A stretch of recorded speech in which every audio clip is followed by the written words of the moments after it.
नमस्कार, आदाब दोस्तों पेगासस जासूसी मामले को लेकर के सुप्रीम कोर्ट से अभी अभी एक बड़ी खबर सामने आ रही है। आप सभी जानते होंगे पेगासस जासूसी मामले को लेकर के लगातार विवाद चल रहा है और इस मामले पर आज सुप्रीम कोर्ट में सुनवाई होनी थी और सुप्रीम कोर्ट में यह सुनवाई पूरी हो चुकी है और सुनवाई होने के बाद जो खबर सामने आ रही है वो मोदी सरकार के लिए चिंता वाली बात है। किस तरह से आगे हम आपको इसको लेकर के विस्तार से जानकारी देंगे, एक एक बात बताएंगे कि सुप्रीम कोर्ट में क्या कुछ हुआ है। वहीं दूसरी बड़ी खबर गुजरात से सामने आ रही है, जहां पर विजय रूपानी के इस्तीफा देते ही नितिन पटेल के साथ साथ विजय रूपानी समर्थक बीजेपी नेताओं ने अब अपनी ही पार्टी के खिलाफ बगावत छेड़ दी है। तो गुजरात के अंदर बीजेपी में भारी बगावत की खबर सामने आ रही है, इसकी भी जानकारी देंगे। साथ ही साथ अगली एक और बड़ी खबर में हम आपको बताएंगे कि हरियाणा के अंदर दोस्तों बीजेपी के दिग्गज नेता ने पार्टी छोड़ दी है। किस तरह से, इसकी भी जानकारी देंगे। लेकिन उससे पहले पेगासस जासूसी मामले पर आपकी अपनी क्या राय है? क्या आप चाहते हैं कि इसकी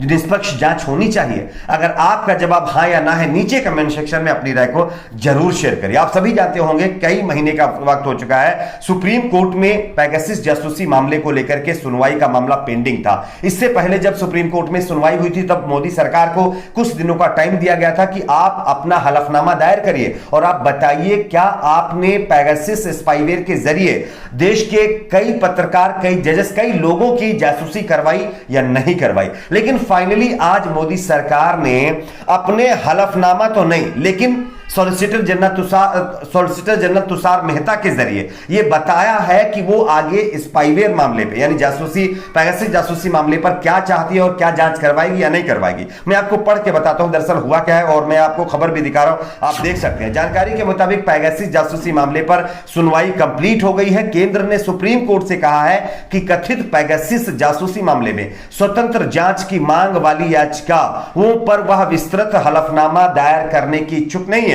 यानी कि जिस मांग के जरिए ये यानी मोदी सरकार से पूछने की कोशिश की गई थी कि आप सुप्रीम कोर्ट को बताइए या सुप्रीम कोर्ट में बताइए कि आपने पेगासस जासूसी के जरिए लोगों के फोनों की जासूसी करवाई या नहीं करवाई।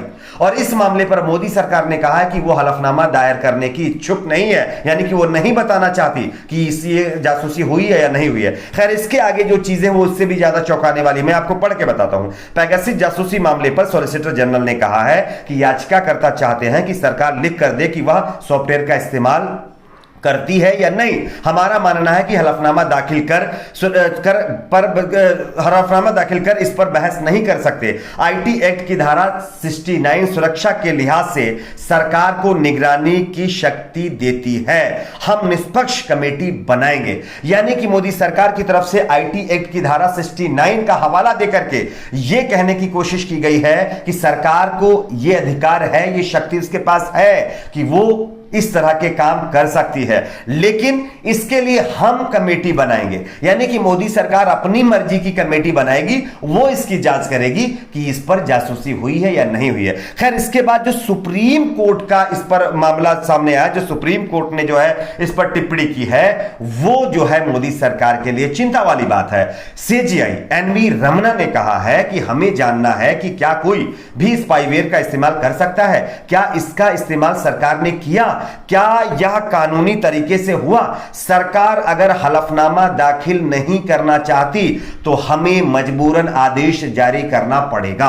यह सीधे तौर पर एनवी रमना जो सीजीआई है, चीफ जस्टिस ऑफ इंडिया है, उन्होंने मोदी सरकार के इस हलफनामे पर इस बात के ऊपर जवाब देते हुए कहा है। अब दूसरी तरफ बताया जा रहा है कि वहीं याचिकाकर्ताओं की ओर से जो चाहते हैं कि पेगासस जासूसी मामले की जो है पूरी तरह से निष्पक्ष जांच हो, उनकी तरफ से पेश वकील कपिल सिब्बल ने कहा है कि जिस तरह से मोदी सरकार कह रही कि इस पर हम कमेटी गठित करेंगे, तो हम ऐसा नहीं चाहते।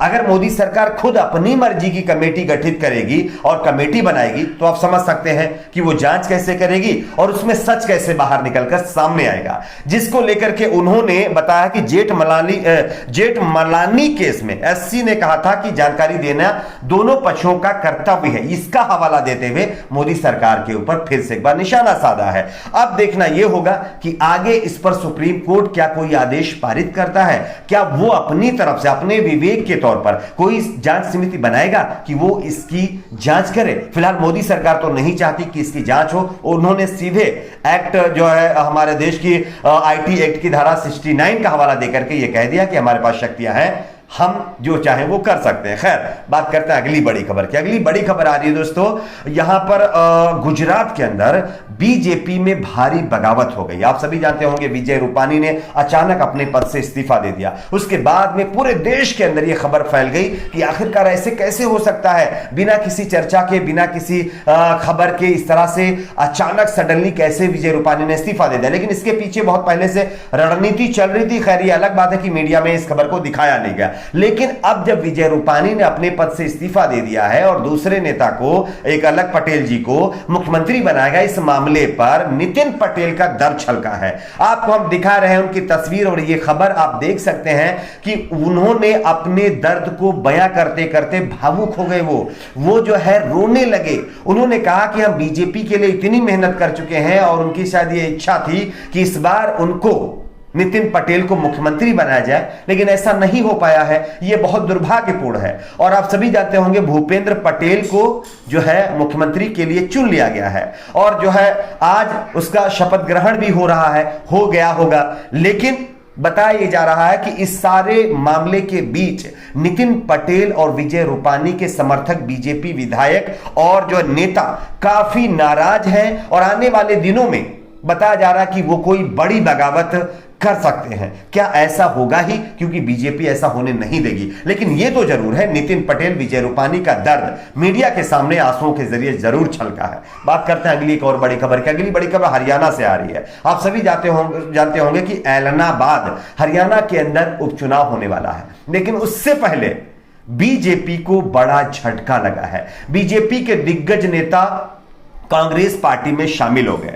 आपको हम खबर दिखा रहे हैं, आप देख सकते हैं ऐलनाबाद से भारतीय जनता पार्टी के उम्मीदवार रहे पवन बेनीवाल ने आज कांग्रेस पार्टी का दामन थाम लिया है। वह हरियाणा कांग्रेस प्रभारी विवेक बंसल और प्रदेश अध्यक्ष जो है कुमारी शैलजा की अगुवाई में पार्टी के अंदर शामिल हो गए हैं। बताया जा रहा कि उनके साथ ही बीजेपी से टिकट के दावेदार रहे उद्यमी अशोक गोयल और मंगाली वाला पूर्व सांसद तारा सिंह के बेटे इनेलो नेता कमरजीत सिंह ने भी कांग्रेस पार्टी का दामन थाम लिया है।